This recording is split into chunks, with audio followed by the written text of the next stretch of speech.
تبارك الذي جعل في السماء بروجا وجعل فيها سراجا وقمرا منيرا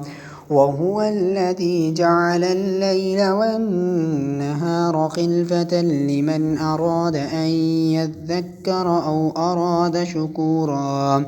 وعباد الرحمن الذين يمشون على الأرض حونا وإذا خاطبهم الجاهلون قالوا سلاما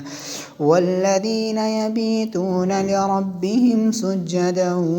وقياما والذين يقولون ربنا اصرف عنا عذاب جهنم إن عذابها كان غراما إنها ساءت